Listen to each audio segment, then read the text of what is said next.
तो एक ऐसी फिलॉसफी है जो हमारी सालों पुरानी सोच को चैलेंज करती है। ये हमें सिखाती है कि फाइनेंशियल फ्रीडम पाने के लिए बुढ़ापे तक इंतजार करना जरूरी नहीं है। आइए इसी की गहराई में उतरते हैं कि जवानी में अमीर कैसे बना जाए।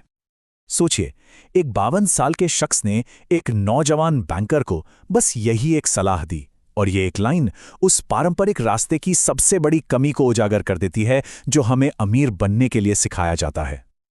चलिए इस धोखे को थोड़ा और समझते हैं। ये समाज की लिखी हुई एक स्क्रिप्ट है जो हमें सिखाती है कि एक अनिश्चित रिटायरमेंट के लिए अपनी जिंदगी के सबसे बेहतरीन साल कुर्बान कर दो। ये फॉर्मूला तो हम सब ने सुना है ना?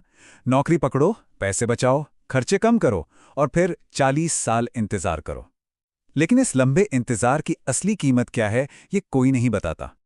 इस रास्ते पर चलने का मतलब है अपनी सबसे कीमती नॉन रिफंडेबल चीजें, जैसे कि हमारा टाइम, हमारी हेल्थ और हमारी आज़ादी, भविष्य की सुरक्षा के एक खोखले वादे पर दांव पर लगा देना। सच तो ये है कि अमीर बनना कोई लॉटरी का टिकट नहीं है। ये एक सफर है, एक रोड ट्रिप की तरह। और इस ट्रिप में आपकी गाड़ी से ज्यादा जरूरी है कि आपने कौन सा रास्ता चुना है। तो मोटे तौर पर हर इंसान इन 3 में से किसी एक फाइनेंशियल रोड मैप पर चल रहा है, और हर रास्ते की मंजिल बिल्कुल अलग है। चलिए सबसे पहले उस रास्ते की बात करते हैं जिस पर सबसे ज्यादा भीड़ है और जो सबसे ज्यादा खतरनाक भी है। साइडवॉक, जहां लोग सिर्फ आज में जीते हैं। और ये आंकड़ा देखिए, वाकई चौंकाने वाला है। एक अनुमान के मुताबिक लगभग 66% लोग इसी साइडवॉक पर चल रहे हैं।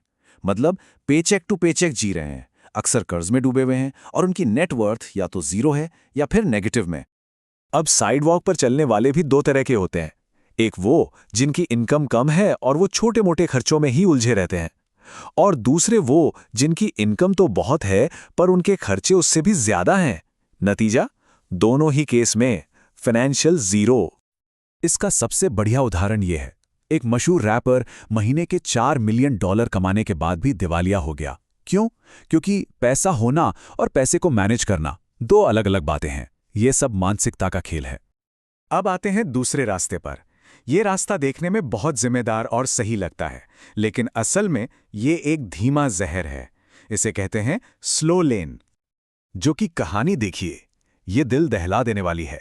बेचारे ने पूरी जिंदगी मेहनत की, पैसे बचाए, परिवार को टाइम नहीं दिया, ये सोचकर कि एक दिन वो अमीर बनेगा, पर 51 साल की उम्र में सब खत्म। वो भविष्य कभी आया ही नहीं। ये लाइन बिल्कुल सटीक बैठती है। स्लो लेन एक जुआ है। आज की जिंदगी को एक ऐसे कल के लिए कुर्बान करना जिसका कोई अता पता नहीं, यही इस रास्ते की सबसे बड़ी खामी है। तो सवाल ये उठता है कि क्या कोई तीसरा रास्ता है, कोई ऐसा तरीका जिससे जवानी भी जी जाए और दौलत भी कमाई जाए? बिल्कुल है, और उसे ही कहते हैं फास्ट लेन। इसका मतलब ये नहीं कि मेहनत नहीं करनी, इसका मतलब है मेहनत को स्मार्ट तरीके से करना। एक ऐसा सिस्टम बनाना ताकि सालों का काम कुछ ही सालों में हो सके। ये 2 पिरामिड बनाने वालों की कहानी इस फर्क को बहुत अच्छे से समझाती है।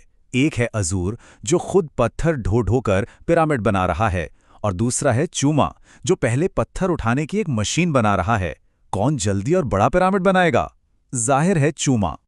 लेकिन एक मिनट, फास्ट लेन का मतलब सिर्फ जल्दी पैसा कमाना नहीं है। इसका असली लक्ष्य कुछ और है। वो है सच्ची दौलत को समझना। अक्सर लोग नकली दौलत के पीछे भागते हैं, मतलब टूटे फूटे घर के बाहर एक महंगी कार खड़ी कर देना। ये बस एक दिखावा है जो अंदर से खोखला कर देता है। तो फिर सच्ची दौलत क्या है? वो इन 3 चीजों से मिलकर बनती है: परिवार और अच्छे रिश्ते, एक हेल्दी शरीर और मन, और सबसे जरूरी आजादी, अपनी शर्तों पर जीने की आजादी।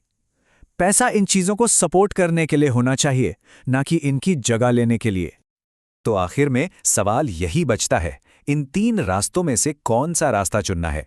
ये फैसला हर किसी को खुद करना होगा, और इसी फैसले पर निर्भर करेगा कि एक अमीर जिंदगी का असली मतलब क्या है।